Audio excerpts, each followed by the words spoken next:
And he's like the friendliest fella ever. He's like, don't worry about it, man. Come over here. Like, come have breakfast. No worries. Oh, by the way, here's my beautiful wife. I'm just going to look over here while she winks at you and tries to play footsie under the table. One of my favourite types of film is old school fantasy films, like Excalibur that we've done before on this show. Great film, bizarre, philosophical kind of meanderings and matte painting backgrounds, practical effects, blood, guts and honour and Knights of the Round Table and all that shit. Not as good as that, but a close second is modern versions of those films. This film is a bit of a unicorn, no pun intended, with the fantasy. You've basically got a modern film with a big enough budget to do a fantasy story with Green Knight, giant tree men like the Ents out of Lord of the Rings, ghosts, witches, talking animals, but as essentially what is an art house film. But it's not actually pretentious, and it's actually pretty more in keeping with the kind of Arthurian legend that this is based on. You know, the famous poem about Gerwin, the nephew of King Arthur and his adventures. Because there's been a million different adaptations of King Arthur. Basically, your idea is that, yeah, there's the sword and the stone, and he's going to do some honourable shit and have a big fight and apparently search for the Holy Grail at one point, like Indiana Jones. But in reality, they're more a vehicle for understanding and exploring all the pitfalls of being a man. The internal battle you fight within yourself. Like in Excalibur, there's lots of chat about a dragon and fighting the dragon, but actually fighting your dragon. And you never see a big, scaly, winged lizard flying around spraying fire out. It's about this internal thing. And King Arthur's entire adventure, pretty much everything he goes through, is basically him realizing and rectifying different character flaws that he have that aren't unique to him, but are just part of being a person, any person. And that's basically what this film is, but it almost leans into that more. It fully is symbolically, but also literally in how the events play out, about becoming a better person, about fighting the natural bad traits that humans possess, doing the honourable thing, you know, like what they say class is, doing the right thing when no one's watching. That basically sums up this film. So it's got all that, so it's ticked a bunch of boxes that I like that you basically never get. Cool fantasy film, even big budget, silly versions, don't get many of them. It's basically like an art house version, and it's aimed directly, squarely at adults. So this is a fantasy film trying to be a serious film, and it's aimed at adults. But on top of all that, wherever possible, avoids CGI. Now, usually when they say that sort of thing, they mean, oh yeah, no, we'll try and do prosthetic effects and practical effects, but, you know, if we need a background, we'll do it digitally and CGI. And if something needs to fly, how are we going to do that? Of course we'll do it CGI. But in this film, other than one dodgy-looking CGI fox that I didn't like, it was almost more noticeable because the rest of the film had been no CGI at all. Seemed unnecessary. But other than that, everything is practical. They even have painted backdrops as the backgrounds at points, which is just great because it suits the film because the film is pretty stylized, you know, it's dreamlike at times, so it doesn't take you out of it to be like, that is obviously a matte backdrop, but also it just harkens back to all these sort of fantasy films, you know, it's just fucking brilliant. You talked about this film being a journey to be a good person. Gerwin isn't very knight-like at all. Maybe he doesn't have to work because he's not from a peasant background. I mean, his uncle's legit King Arthur, so I guess... He's a made man. Yeah, King Arthur provides for him and his mother. He just goes around getting pissed all day, and seemingly he's in love with what I believe is a prostitute. It is a prostitute, and apparently if you knew your shit, which I didn't, but I just found out through research, her haircut is a common punishment for prostitutes from that era. And also, she has like a bell tattoo, which again is also a marking or branding they used to give to the old brasses back in the day. I mean, I thought that haircut quite suited her, actually. You've got to be, I always think the absolute standard bearer of knowing you're a hot chick is if you can pull off the shaved head. Very rare, very hard to do. most obviously don't even dare try. But the next one along is that bob haircut, that sort of boyish haircut. If you're still hot, or let alone it suits you, then you're fucking hot. Chuck King Express, she has this kind of pixie kind of look. Yeah, but I feel like the threshold's slightly lower with Asian women for whatever reason. I don't know why.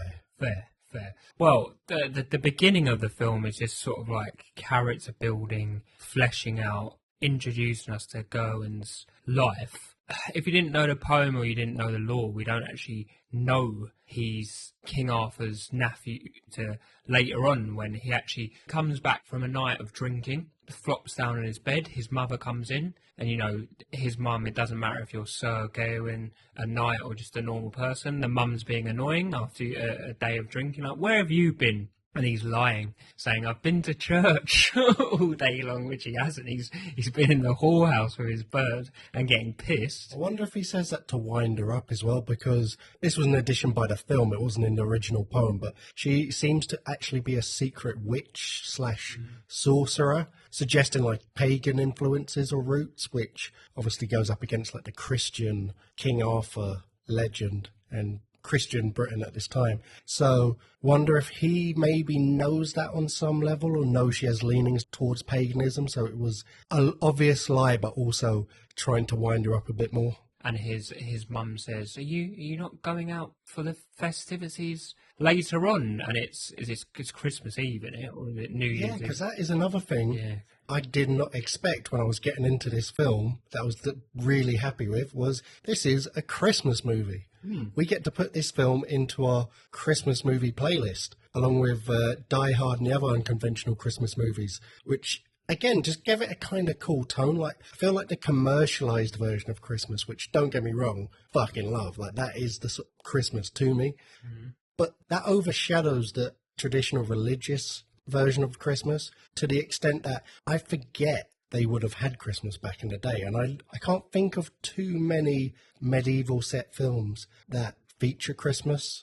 Just imagining myself watching this film at Christmas. Obviously, I've now moved into my own flat, so it's a bit different because I have my own space. You know, I've got my little snacks and shit that I'm snacking on. Round table. Yeah, well, and I can imagine it, you know, like nice and cozy and warm, and having this on, because I think it would be a good Christmas film, because like some of the cinematography in it is beautiful, by the way. It is a gorgeous stunning film. Like stunning. Filmed in Ireland over 40 days, and the scenery is like, I'm biased because my family's Irish, but Ireland is just fucking beautiful. Stunning, like misty, beautiful forest, beautiful hills, and I could imagine watching this on a December morning. So I'm definitely adding this to my list. I 100% agree with you. So the festivities in question, his uncle, the most famous person in the realm, as they would say in a lot of Arthurian films, King Arthur, is throwing a banquet, I guess. This is a bit of a thing on the casting of it being Dev Patel. The other ones are all like, as you would call it, like general white people. Actual English people. Yeah. Let's get into that since you touched on it. Generally, I don't like... Well, do you know what? It depends, because if you're making a conventional film that's supposed to be grounded and you just randomly cast like Henry VIII as a fat Chinese guy or something, then I am just like, nah, like you're taking me out of it. It can work sometimes. Like there was actually Dev Patel again. I believe it was Dev Patel. He was in, I think was it Nicholas Nickleby or some Dickens novel adaptation, and basically all the roles were blind casted. The fucking chimney sweep could be a little Polish geezer, and the shopkeeper would be a Hawaiian, and just everyone was everything. But it was also, stylistically, it was quite modern, and sometimes they spoke quite modern, and for whatever reason, it just worked. It was fine. A random example, but Lord of the Rings, The Rings of Power, them casting different races amongst like the elves and the humans, that took me out of it more, because it's like you're trying to sell me what already is a fantasy world. And now you're mixing up the races. Like, this is supposed to be essentially medieval times in Lord of the Rings, essentially. Obviously, they're all going to be racist. They're not going to mix races. What are you talking about? It just ruins it. Now, for this, when I saw Dev Patel had been cast, weirdly, it didn't bother me. Like, it just looked fine. Not even correct, but it just looked fine. Like, I just remember thinking, like, he looks fucking cool with a beard. And he looks cool on a horse riding around. And when you hear about the director talking about casting, he originally was going to just cast a white dude, and everyone else in the cast is white, other than Dev Patel's mum. But he was a big fan of Dev Patel, and he saw him in an interview, or he was watching something he was in, and he just couldn't get it out of his head, the idea that he would be perfect in this role, partly because he's got the charisma to sell to be the main character, but he's also very likable, but he's also, you can believe that he is a bit naive and not worldly enough yet and has things to learn, and he just really came round to the idea of it. So it wasn't a case of a director being like, what's an annoying modern woke phrase, like challenge whiteness or some horseshit like that. EI higher. It was purely just because he was like, I think Dev Patel would be good for the role. I guess my gut instinct was I agreed, because I was like, it didn't bother me. And he cast his mother as the same ethnicity, or at least being able to look like the same ethnicity, because he just didn't want to distract it by making her white. But then he didn't want to then start filling the rest of the cast. He just wanted to keep the rest of the cast as what would have been ethnically accurate during that time period. So as much as reverse whitewashing, whatever you want to call it, casting is more in vogue at the minute, it's not really an example of it, and it didn't really bother me, even though usually it would take me out of a film like this. I like Dev Patel, by the way. I think Sick, he's a good actor. It just triggered me in that one scene before he goes to sit next to his uncle, where he's literally in a sea of white faces. It kind of triggered me, and I was like, oh, Dev Patel in old Arthurian times, that doesn't really make sense. But again, it didn't take away from the whole film as a finished product. Really just didn't even notice it after a point, which is interesting. But yeah, like you said, he gets into the banquet and he's sat down and he's kind of like laughing and joking amongst the other people. Everyone's kind of drinking and having fun, and King Arthur is there with Guinevere, and they look old as shit. Like, they are decaying. This is at the end of their era. He's getting old, and appears he doesn't have a son or a daughter. He doesn't have any kids or no one he feels comfortable passing the throne on to. So he sends word that, like, bring Gerwin up here, I want to have a word with him. And Gerwin, you can see, kind of shits his pants, where he's like, oh, fucking, I just came for the party, I don't want a spotlight on me. He starts speaking with the king, and it kind of becomes clear the king sees a lot in him. He loves him and he sees a lot in him. And he's even essentially saying, like, how would you feel about being king? How would you feel about being my successor? You can just see the crown is too heavy for Gerwin at this point, even if he doesn't put that across or say it in so many words. But he doesn't want the responsibility. He probably is intimidated by it, but he also just probably thinking, I like fucking hookers and drinking all day and fucking about and being a playboy and living a lavish lifestyle of being the king's nephew. I don't want responsibility and looking at maps and having fucking squires speak to me and have the King of France come visit with his ugly, annoying wife and have to do terrible small talk with them because you got to do it to keep relations good between the kingdoms. He just wants to party. And it's all cracking along, and I was kind of watching it being like, all right, this is cool. I like the language, they're really going into the Arthurian sort of language and old English phrasing and stuff, and the sets are great, the visuals are beautiful, and I'm kind of, I'm with the film, but it's not really properly drew me in yet. And then bang, bang on the door, and in walks the Green Knight. Rides in the Green Knight, you're right. And how impressive is this costume? Like, on the face of it, it could easily look ridiculous. And I think it's because of the voice of Ralph Ineson, because his gravelly tone is just, he's a tall guy, but he's quite a lean guy. He's not like some big Goliath, but it has this fucking texture and tone and sense of authority. And it has this otherworldly vibe to it, where even if you do find the look of the suit hilarious and comical, once he starts chatting, you're just in awe. Like, the king and Gerwin and everyone else in the room is in awe of this guy.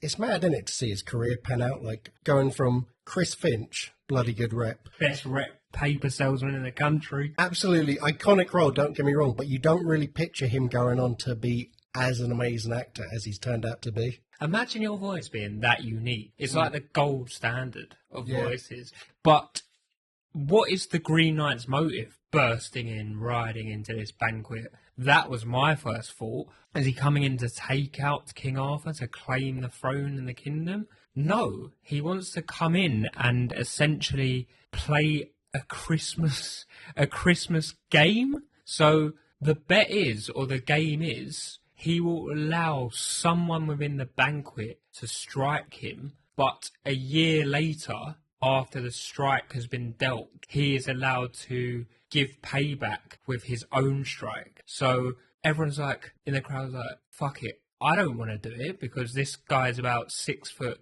But he doesn't say that right away, does he? Yeah. He kind of says, like, let's have a fight in so many words. And Gerwin, because he's eager to prove himself, you know, he knows that he's bathing in the luxuries of nepotism, and everyone's probably looking at him like, oh, Gerwin gets a nice seat at the table, even though he's not a knight yet, yeah, just because he's the nephew. So he's eager to please, he's desperate to be a knight, so he throws his hand up straight away. Steps up, says, I need a sword. King Arthur hands him old Excalibur itself, which he's obviously like, oh shit, like, really? Oh, fucking hell. You know, he just came in for a party, and next he's sitting up next close to the king, getting off with the crown, and now he's fighting a giant green guy with Excalibur. Like, this is the stuff of dreams. But then Green Knight just sort of stoops down, puts down his axe and shows his neck. And Gerwin, to his credit, is like, what's this shit? Stand up and face me. What's good is the Green Knight doesn't move. He's just still showing his neck. Gerwin looks around. Now, no one gives him anything. No one in the crowd. King Arthur especially looks completely stoic. You know, doesn't give the Colosseum thumbs up or thumbs down. He just lets Gerwin make the decision himself. And Gerwin eventually thinks, all right, fuck it, and chops his head off. Everyone's clapping and happy. Gerwin's kind of like, oh, sweet, check me out. But then the Green Knight starts cracking up, stands up, picks up his head, and as you said, says, I'll be back in 1 year to return the same. And it's interesting that return the same, because that's something that will kind of come back again and again throughout the story in certain subtle and not so subtle ways. But yeah, so we have our premise. Next Christmas, he says, you're going to have to come and find me in the Green Chapel deep in the forest, and I'm going to take your fucking head off. So it cuts to a year later, and seems like basically Gerwin's become a bit of a celebrity. Everyone kind of recognizes him, is like, oh, you know, whispering as he goes past. His prostitute missus is getting all excited as he tells stories about, I actually got to hold Excalibur once. Fingering herself. Yeah, she's loving it. She can't believe it. And he's even got the puppet shows going on, reenacting how he courageously cut off someone's head while they were just not even armed. I was going to say, it isn't brave. Like, the Green Knight was just allowing him to do it. Well, he did just bowl in there threatening everyone. And then offer his neck up, like, kind of asking for it. But it's kind of like, if I go back to it, I don't, like, what would happen if he just went, no, I'm not going to do it, actually? Would the Green Knight, I guess, just stay there until someone volunteered to do it? We don't know, actually. I think the Green Knight would have showed back up in some way, but I don't think he necessarily would have even killed him. He would have just let him know, you think you've won, but the reality is you've lost because you're going to live the rest of your life knowing that you're a pussy and you didn't really do anything courageous. Everything everyone's lauding you for, you know, is horseshit. That's why you feel a bit uncomfortable at times as people are praising you, people recognize you, your prostitute missus is bigging you up and you're smiling and kind of getting the ego stroke, but then you got that subtle little change in your expression because you know deep down it's bullshit. As he goes off on his adventure, as the Christmas approaches, to go track down the Green Knight, that is what his whole story is about. I wonder what would happen if he was just like, fuck it, I'm just going to run away. Like, do you know what I mean? Like, it's getting closer to the date. He's kind of like, look, I'm a celebrity. I don't want to go and do this. I guess, yeah, as you said, the Green Knight is kind of like a mythical creature, so he would have powers to find him. So I guess he can't escape the bargain, is what I'm trying to get around to. Yeah, but anyway, so he goes off on his adventure to find the Green Chapel in the forest. He's got his instructions, but I feel like Gerwin, being the playboy he is, he's kind of like a little Bruce Wayne on benefits. King Arthur, he ain't got a job. He doesn't actually know where he's going. Like, when he leaves the town, he knows that he has to head north to find the chapel because he's been given those instructions. He comes out of the forest clearing into, like, it looks like a battlefield, essentially. He's at the edge of a clearing where the castle/city area is just basically destroying all of the forest to, build houses or ships or timber or whatever they need it for. But they're basically desolating the natural surroundings, which again is a theme that will come up again and again in the film. Shown obviously in the fact that the Green Knight is essentially sort of a tree forest man with bark for skin. Yeah. So he's like the nature, the environment is the message. And he's going about, and Barry Keoghan's milling about, you know. And then he comes across Sir Gawain, and he's like a little pauper. He's a little scumbag. He's a little rat Bruno Fernandez type kind of character. And he's like, where are you going? I know where that is. It's down there. You go to the lake and you just follow it down. And of course he's like, oh, thank you. And of course he wants money. You know, he's like, oh, come on, you can spare me. And then he does, to be fair, Gawain being the honourable probably has loads of money, gives him money. Do you know? Was it honourable? It seemed like he gave it because he was pushed upon, not because he wanted to give it. He didn't have to give it, though. I'm not saying that. Nah. I'm saying it seemed like he only gave it because he was pushed upon. He wasn't assertive enough. Yeah. And I feel like he kind of instinctually could feel like dealing with a second-hand car salesman. You don't know what the scam is, but you can tell you're getting scammed. And he didn't trust his own instincts. It could have been a pittance. I don't know what the currency is like. Barry Keoghan's character is not happy. He says, come on, give me more. Which they all do, by the way. We've just come back from Egypt. Like a medieval crackhead, basically. Yeah, or one of the people in Egypt that just won't leave you alone for like for your whole holiday. He's essentially gone on a bit of a holiday, Sir Gawain, to the Green Chapel. We thought that was the end of old Barry Keoghan's character until he ambushes him, ties him up, steals his horse, steals the Green Knight's wicked axe. By the way, I feel like we've touched on Excalibur, but I wanted to touch on how cool. Class, it's literally like it's got like engravings in it and shit. Like I love that. It looks like it's made of the same material as whatever the Green Knight's skin is made of. Yeah, like a barkish type. And he's with a few comrades, being the little rascal he is. You know, jumps on the horse, takes the axe and says, I'm just going to go and finish the quest for you, and like rides off. So Gawain is tied up in the middle of a forest, and you're thinking, is this the end of the quest? I mean, there's over an hour of the film left. It cannot be, but what happens from here? I thought at first he was also tied to a tree, because he seemed to be close to it. And as he sat there struggling, it seems like he wants to give up. And he suddenly has this vision, and the camera pans around in this beautiful panoramic full 360 across the woods and across what would, I guess, be his body months later, where it's just a skeleton. And I guess it's a bit, he's having his own vision of if he gives up in this moment. Yeah. And it's enough to knock him out of it. And he says, fuck it, all right, I won't give up. Shuffles over to where they left his sword. Thought that was dumb. Like, I bet a sword's worth a lot of money. I don't know why they left that, of all things. Well, it's the classic film thing of when you're tied up, there's always like a sharp object. Yeah. Just close enough for you to... And you just kind of like yeah. grind your body up against that, it. Yeah, till it comes off. So he gets himself free and continues on his journey. They left him a couple of rags, but other than that, he's got nothing. He's got no money, he's got no horse, he's got no weapons, and he's like, oh, fuck balls, man, what am I going to do? Remember the stream! I will. Because it gets tricky. See, I see every character he meets in this film, whether they're supernatural, real, a figment of his imagination, or just an actual living, breathing, physical person in this world. Every single person he meets is essentially some sort of test of his character. The preceding ones in the film that we're going to get to, I feel like they're easier to work out.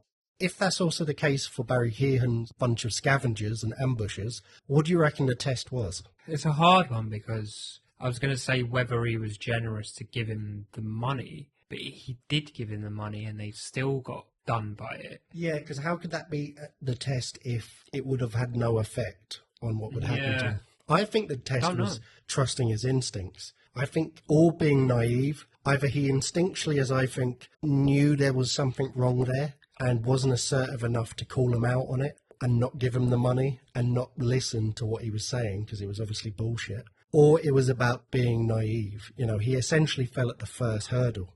So the first guy that came whispering, offering him a shortcut, said, oh yeah, I know a way that will get you there quicker. And rather than thinking like, who is this character? What's he saying? He just heard shortcut and said, fuck it. All right, I'll take that. And because of that, you know, it's like when you get arrested in an RPG. They take all your guns and all your cool little add-ons you've collected, and you're out of prison with nothing. But then we get on to the next character he meets, where he's treacherous through the woods with no sword, no horse, and he comes across a house that he thinks is empty. And he wanders in there until he gets disturbed by some woman who he tries to fuck.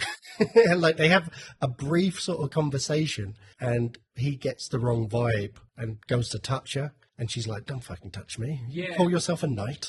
I mean, he's in her bed, and she comes along and goes, "Well, what's she doing in my bed?" And then, yeah, he's a randy fellow, this guy, and he does try, and she's like, "Don't touch me." And to be fair to him, he's saying like, "I'm fucking lost. I have no clue. I've been robbed. You know, I just came in here to the warm because I was knackered." And then it branches out into a whole thing of she is very ethereal, like very otherworldly anyway, even when she's speaking to him in full form. She's like, I need you to find my head. And he's kind of like, in the old language, your head is upon your shoulders, my dear lady. She's like, no, it's actually, it looks like it, but it's actually not. It's at the bottom of this lake. So he then has to decide what's going on here. Is this true? Do I go into this freezing cold lake? He doesn't know. Is there going to be something in the lake that drags him to the bottom and drowns him? You know, he's getting into a lake. It's fucking dangerous as fuck in the middle of what looks like a magical kind of forest. So I'm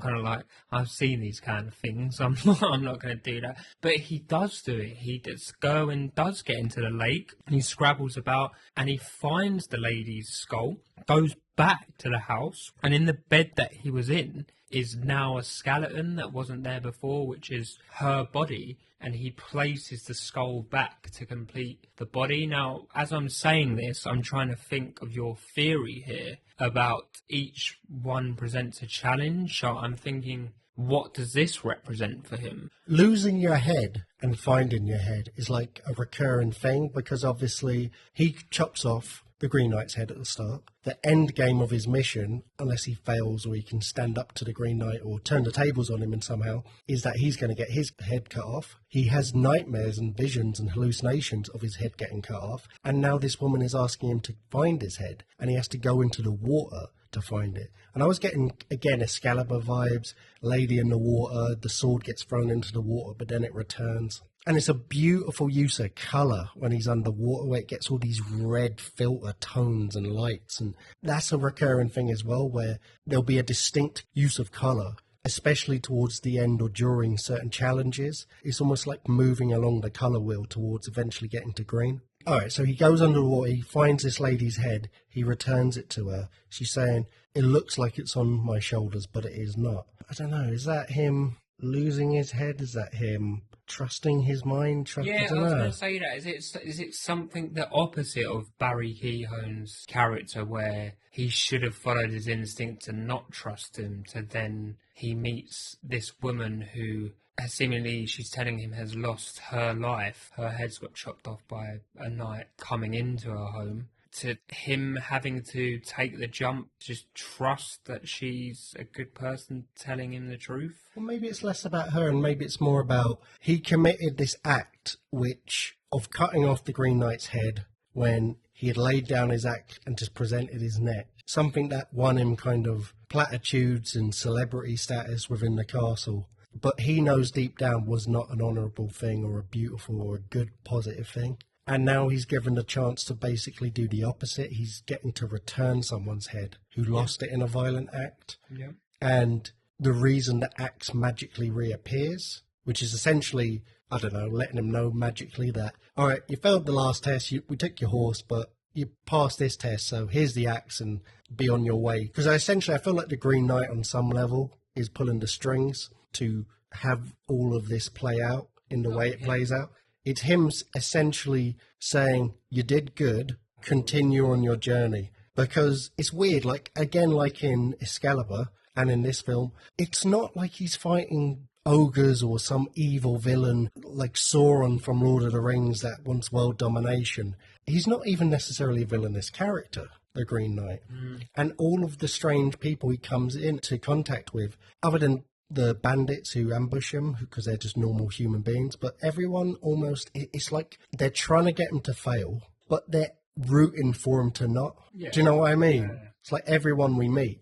So then he comes across this fox. He's stopped off in a cave and he's eating some dinner and he's seen this fox lurking about before, and a storm's raging outside and it's raining and the fox is looking for some shelter. It stops by the cave entrance because it sees Gerwin, but Gerwin's kind of like, come on in, like, fuck it, I ain't bothered. And the fox comes in and they kind of become almost like friends. And you wonder again, okay, is it going back to the whole nature themes? Like, is this like a fucking climate change movie in disguise? Like, what's the themes? But I don't think it was, because when you think about, go back to, once again, Excalibur. Feels like this is almost a review of Excalibur, but, that was a faithful Arthurian legend. This is a faithfully inspired Arthurian legend, and they lead on from each other, so I just have to. But so much of that was about the land. The land was almost synonymous with Arthur and his body, and if Arthur wasn't healthy or if he wasn't making the right decisions, the land would decay and there'd be famines and there'd be rain and fucking everything got muddy and shit. And really the land was literally getting affected by how you're treating yourself, but it was almost symbolic. It was how you treat your body, how you treat yourself, how you view yourself, the decisions you make. That is the only way to gain self-respect, and without genuine earned self-respect, you will, depreciate, you'll deteriorate. And I wonder if, again, that's what this is about, where he's not connected to nature, he's not connected to himself, he's not genuine, he's not a genuine self-author of his life. He's a marionette being pulled by the strings of his own follies, his own envy or his projections and ideas of what being a knight is. And once he becomes a knight, everything will be great. That's all he needs to do. He just needs to become a knight, but he's forgetting the become bit. He's just seeing knight. It's like someone who says, I'd love to be an MMA fighter. That'd be cool. It's like, no, because what you're really saying is you'd love to train twice a day and sacrifice for years and never go out drinking on the weekend and get the shit kicked out of you in sparring and slowly climb up and put in effort trying to promote yourself and stay in incredible nick and condition and work through injuries. You don't want to do that because you're a lazy shit. Otherwise you would do it. And it's the same thing where he's seeing that. So I don't know how I led on to that from nature, but he's fucking around with this fox and the fox kind of becomes his mate, starts following him around on his adventure. And there's this moment where he's walking by the cliff edge and he sees these giants who are walking along, and I don't know what the fuck they are. It's Manhattan. Yeah, it's an odd effect, isn't it? Like they're these sort of giant blue man group, thousand foot drums and 1,000-foot tall people with neon lights fucking strolling along. Rather than being like, what the fuck is that? This must be a common sight in those days, because he's just kind of like, hey, can you give me a lift if you're going north? You're headed that way anyway, aren't you? And they do just reach down their hand as if to offer him. But at the last second, understandably, he cowers in the moment. And they see he cowers, and then they just walk away. And the fox has a little sing-song at one point, and then they just kind of like stroll off into the mist. So you're like, okay, again, he cowered. They were going to give him a lift, but again, he's looking for a shortcut. But they were still going to give him the lift, but he cowered. And I feel like he's saying, give me the fire and then I'll put the coal in. He wants the thing, but he doesn't get that the journey of getting to where you are the thing is the point. Or is it all a series of tests of courage? Because the whole thing about being a knight is historically and in all the law books, knights are always courageous. And because he's like pussying out, it's like you're still a bit of a pussy. You're not quite ready to become the knight. So your journey gets extended. Because like you said, courageous. Knights were always meant to be courageous, but also noble. Yeah. And noble's basically like the old school way of saying classy guy. How you act when no one's watching. And to be fair, he's got a fox watching. But basically he thinks, they can give me a shortcut. Firstly, a knight wouldn't try to take a shortcut. A true knight, He could get his suit of armor. He could just say he went and found the Green King and then come back and be like, yeah, fuck the Green King up. It's all good. Give me my suit of armor. Sweet, I'm a knight now. But it doesn't matter. It'd be like walking in and getting a black belt in jiu-jitsu on your first day. It's meaningless. The belt is meaningless. You could have a white belt that is better than a black belt or could beat a black belt up technically. But at the same time, he can't take the shortcut. He cowers when the opportunity is presented. So it's like, not only are you making the decision a knight would never make, here's the proof that you're not a knight either. He can't lie to himself in the moment. He's prevented from it by his own fear.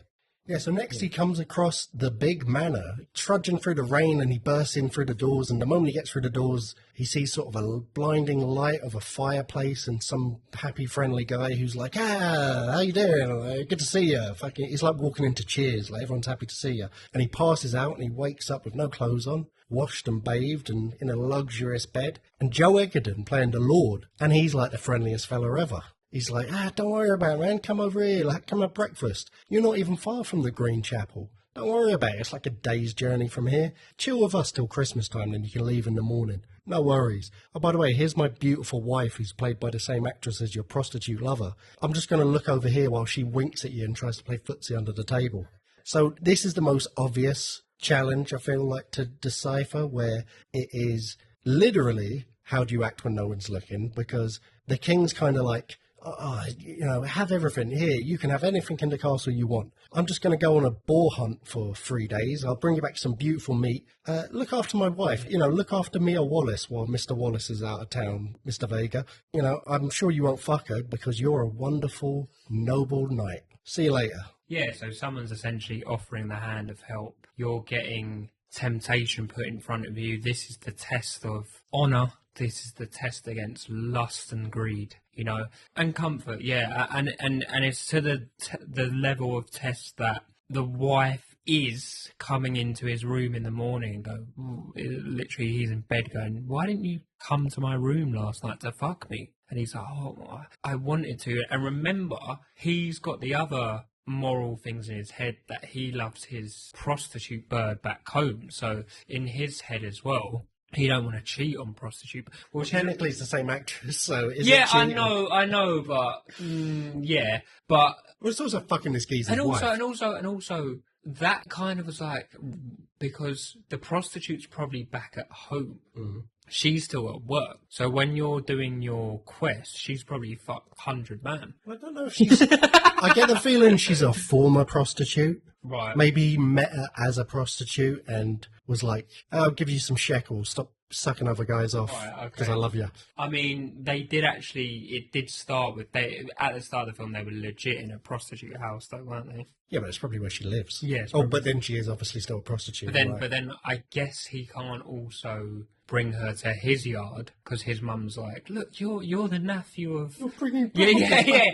You're the nephew of bloody the king of the whole country. You could do better than a hooker. So yeah, it's one of those things. And anyway, so the conversations in the bedroom, he's saying, look, Sergo, and saying, I wanted to bang you, but, I don't want to mess about my host, and he knows that he's going to be home from his hunt soon. He's not saying it emphatically, though, is he? No, he's saying he's kind of being like, weakly. Oh no, I've got a girlfriend, I can't. Yeah, he's kind of like, well, in fact, he's like, I wanted to. Yeah, exactly. So to be fair, he's kind of wrestling with this, and she gives him like some magical fucking rope essentially, and basically says, do you believe in witchcraft? And his mother's like a witch anyhow, so he's like, yes, I do, because I'm used to that. And she said, like, if you wear this rope, no man can strike you. And he's kind of like, oh really? Because that's perfect for me, because you should have led with that when I arrived. That's perfect for me, because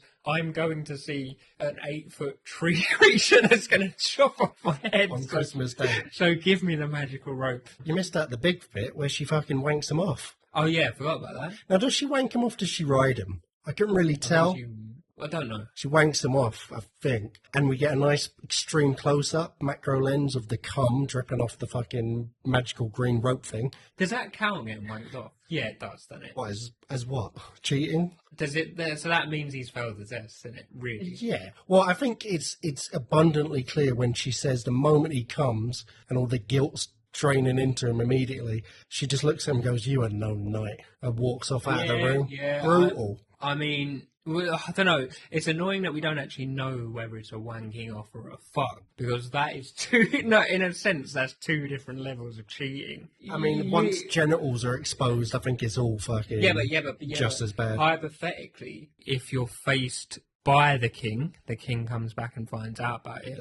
The Lord. And my defence would be, I'm Sir Gawain, well, she did actually want to fuck me, but I didn't. I only let her wank me off. and came on my special rope. Can you put this green rope into the watch? Out of respect for you. Yeah.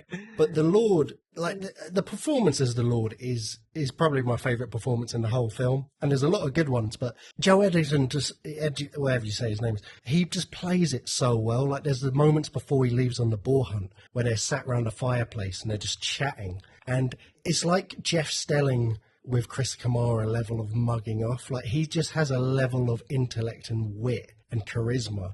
It's like Manny Pacquiao fucking fighting me, even as old as he is now. Like he is just bobbing and weaving and jabbing him to the point where Gerwin doesn't even realise he's in a fight, a battle of wits, because he's asking questions and he's being like, so you're going to be a knight? And he's like, yes. And he's like, and when you're a knight, you know, all your troubles will be behind you and you'll just be this great, incredible man. And, you know, you'll be amazing. And all you have to do is go meet the Green King. And he's kind of like, yes. And he's like, you'll be wonderful and noble and all these things. You always wanted to be that, didn't you? He's like, what, a knight? He's like, no, wonderful and noble. Not very good with questions, are you? What do you hope to gain from facing all of this? Honor? Are you asking me? No. Honor. And he's basically almost explaining to him through mugging him off that you want the celebrity status, you want the title, you think the title is the thing. That's just semantics and bullshit. We invented all these names, we invented all these ideas, but the actual innate feeling inside you has been there since the caveman era, since we were still fucking that weird half-human monkey thing that was just starting to stand up and say words. It's like as ancient as having feelings. You know deep inside you on some level what are virtuous feelings and what are not, and what are good things and what are not, and what that internal battle is. And you are mistaking the word we've given to someone that has conquered themselves in that way, conquered that internal battle for the thing itself. The thing itself is conquering the internal battle. Then we just decided, well, we probably need a name for someone like this. Let's call him a knight. Fuck it, that'll do. Getting to be Sir Gerwin. Then I'll be good enough to be king. Just give it to me and then I'll arrive as the thing. And he's just spelling it out to him. You do this one thing. You return home a changed man. Yes. Oh, I wish I could see the new you. And I didn't really get this bit where he's like, before he leaves on his hunt, he's like, you can have anything in this castle, but I will also want to take it from you myself. And he's like, what the fuck does that mean? Like, you own this castle, you have everything anyway. And he bangs his missus, and when he sees him as he's headed off, because he's like, fuck, I banged his missus, I better get out of here. He sees him and he says, well, you said you'd give it to me, anything that you take, so give us a kiss. And they have a pretty prolonged and sensual kiss. Gerwin didn't exactly pull out and be like, whoa, what the fuck, man? Bit gay. Bit gay, but what did you feel like? What did you feel like was the meaning behind it? Well, he done it to his wife, I guess. And he... No, I know, but what was the meaning? Behind the whole... What did it mean symbolically? It obviously wasn't Kiss meant to of be death. taken literal. I mean, I have nothing, so I guess that's as good as better than nothing. But I don't know. Okay, so he gave in to lust. He also gave in to fucking over someone that was trusting him. So he failed this test. So he has a snog with the guy. Maybe he's just a cuck. Maybe it is the kiss of death, because maybe if he didn't fail his test, he wouldn't have got the kiss, and then later on when the Green Knight, he wouldn't chop off his head, but because he failed it, he does. I don't know. I'm just bouncing ideas. Maybe it was... I don't know. Because if you think about it, in that moment with the chick, he doesn't... it's not a sensual moment. It's not a loving moment. It's not an affectionate moment. It's not even a raw passion moment, really, because he doesn't even penetrate her. Doesn't even get a little corset off. She just noshes him off and he comes. And it's kind of just like, it's like the way you feel when you actually just have a wank by yourself. Yeah. And you're just like, afterwards, you're just like, you got to shut all the tabs down. And Page 99 of Pornhub. Yeah. Kind of like, I'm a scum. As opposed to having true, like, a great sex with a woman or whatever you're fucking into.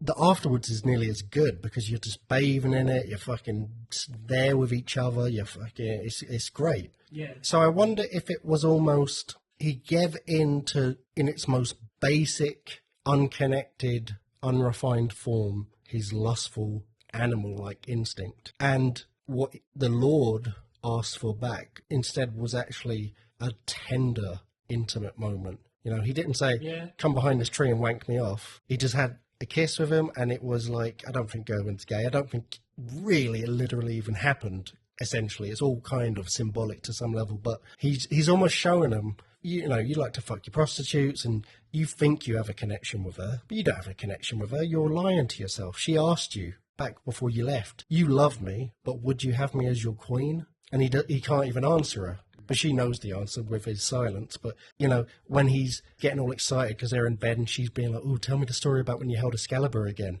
But he's liking the ego stroke, but he's also like, he knows deep down, like, that wasn't honourable. That was a bitch moment. Like, I ain't a knight. Like, there's a reason I'm not a knight yet, because I'm not a knight yet. You don't know what love is. You're still just living as, like, a young, horny teenager who just literally wants to fucking get the poison out so he can have that sense of relief. So it's like the juxtaposition between that and then that tender kiss. Like, hey, you can even have a tender kiss with a dude on some...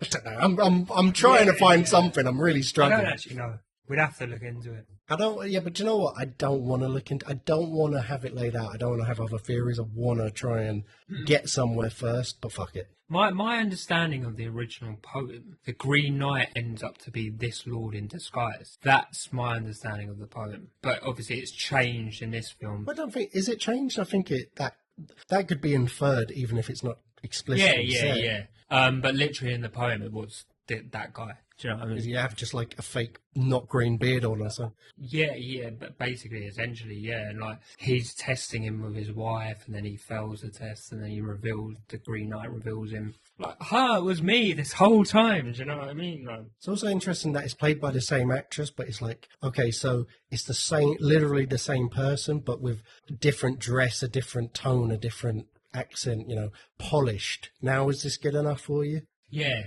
Would you? Yeah, this is what she would be like as your queen if you would accept that. But he scarpers off the estate after he gets wanked off by his wife and then gets with him. He's had an eventful time at the Lord's estate, so we might have found out that he's bisexual. So he makes a sharp exit, and then we're here. He gets to the Green Chapel finally after all his trials and tribulations, and it's time for the final showdown with the Green Knight. What did you think of this? Well, he nearly shits himself, and then the fox starts yelling at him. The fox reveals, like, fucking hell, you can talk this whole time and you haven't said anything to me. And the fox starts yelling at him. He's just like, get in there, you pussy, come on. We spent 2 hours on this shit, like, get in there and face the Green Knight. So Gerwin heads in there, and it's interesting because the Green Knight sat there kind of on a throne and asleep. He makes Gerwin wait. Gerwin's shitting himself, and he's just sat there because the Green Knight's not waking up. A few days and nights pass, and he's like, come on, get to Christmas Day already. And finally, the Green Knight properly wakes up, and he's like, oh, good you came. Right, may as well get on with it then. Kneel down. And he raises his axe, and Gerwin's just like, wait, like, is this it? Is this really it? I just come to get my head cut off unceremoniously. Like, what the fuck? Like, isn't there a riddle? Aren't we supposed to battle, like, something? Like, give me something. Like, what are we doing here? And he's just like, nah, just going to chop your head off. Come on. So he raises it again, and Gerwin's like, all right, fuck it. And he's holding that little green rogue thing that he's got from that bitch that wanked him off. So he's like, okay, I should be okay. And then at the last second, he's like, no. You would, though. Oh, yeah. I mean, you definitely push the axe. I'd still be in the fucking castle banging that prostitute. She's like an 8-foot tree with a massive axe. So he shits his pants again, and he's like, do you know what? Fuck this. I'm running off. So he legs it, and he gets all the way out of the Green Chapel. He's back in the normal woods, and he has a vision of what the rest of his life will be like, and it's him returning home. He sees his old prostitute missus, starts banging her again, becomes king, inherits the crown from his uncle, takes on a wife who he doesn't want to fuck because, hey, you're just my trophy bride. Give me a kid that can become king and, you know, make sure everyone knows I'm not gay, I guess, after kissing that lord. He knocks up his prostitute lover and she becomes pregnant. But as soon as the child's born, he steals her from him and never sees her again and casts her out and keeps him, I guess, as his kind of secret bastard son, unofficial son. He grows older as the king, becomes a bit of a dictator. He's not a good king. He's not a noble king. He's a cruel king. He, treats his lovers cruelly. His mum's looking a bit disappointed in him in the background of shots. He goes into battle and no one seems that happy with him. All the other soldiers are kind of looking at him like, there goes the fucking king. And his son dies in battle and he just grows old as his city crumbles and he sees it all. And I feel like that was him finally accepting that, do you know what? No, I can't be king. I'm not a knight. I'm always trying to take shortcuts. I'm always trying to take the easy way out. And if I took the crown, I would make the kingdom worse. I would make the world a worse place. Everyone that I have a connection to and relationship with in my personal life or wider net as a king and ruler would be negatively affected. I would hurt all of them. And he actually decides it's better that he dies than go back and become king under false pretenses. And he returns. The Green Knight's a bit like, sweet, you're back. All right, come on, let's do this. Raises his axe. Gowan stops him one more time, but this time it's to remove that witchcraft cum stained rope that's going to magically save him from being killed. And he casts it off, and in the movie it's ambiguous, because the Green Knight, instead of swinging down his blade, he touches his cheek kind of tenderly and says, my brave knight, now off with your head. Boom, cuts to black. In the poem, it plays out like that, but he says, off with your head, and then he raises the axe and brings it down and just gives the slightest cut on the side of his neck. Almost just a nick. He survives. He survives because the Green Knight is like, the thing you thought you were going to come here, heroically kill me, and that was going to make you a knight. But you, on this adventure, getting here, that self-actualization of exploring all your negative traits, all your pitfalls, all your follies, you have gone on a rites of passage vision quest. You now understand. I haven't actually been the end game. I've just been a destination so that you can, over the course of the journey, actually truly internalize what it takes to be noble, to be a knight, possibly one day even be king. A giant character building exercise. Exactly. I love this film. It's got Finchy in it, best rep in the world, best rep in Slough. Dev Patel's great in it. It's a modern take on the famous poem. Beautiful cinematography, a stunning film. That's out of everything. That's what struck me the most. Like some of the vistas and the scenes in it were breathtaking. With it being a Christmas film, as we discussed, my biggest compliment to it is I think I will add this to my annual Christmas watch films list and watch this once per year in December. I just think it's a really, really good film. I highly recommend it. I really do. Yeah, I wasn't expecting to love this film. I thought it was going to be a bit slow and boring. And to be honest, I like slow movies, but I thought it was going to be the wrong kind of slow, if that makes sense. But it was just so much better in every way than I was expecting. I was worried it was going to be a bit too modern, and some of the random cuts to title cards had that kind of A24, very modern sort of style to it. But other than that, they spoke how I'd at least imagine they spoke in those days. It sold it on me. Do you know what it was? Ever since Excalibur, I've got to go back to Excalibur one more time, I'm sorry. Ever since Excalibur, I've had such an itch for a similar film. A fantasy film that really explores and puts at the forefront not the battles, not the knights and shining armor and sword fights and dragons and mythical creatures, but the philosophy of what those old poems and tales were trying to explore. It was a roadmap for being the best possible person. Like, Excalibur changed my life. It really did. I thought about it every day for weeks afterwards, and it made me think about how I want to be and how you think about, essentially it's like the original self-help book in a lot of ways, but coded into the fabric of an amazing, timeless story. And this film, again, takes a timeless story, a classic myth from that era, and once again, it was just such a beautiful exploration of being a better person, how you lie to yourself, you try and delude yourself, and then exposing and burning off all that dead wood of your bad character traits, and what you end up with, as hard as it is, what you end up with is your truest form of yourself, without all the horse shit, filters that you put up a lot of time that you don't even realize are there between the inner self and what you express to the outer world and convey to the outer world. And just fucking great. Like, I fucking love this film. So that is an easy recommendation for The Green Knight. Now, off with your head.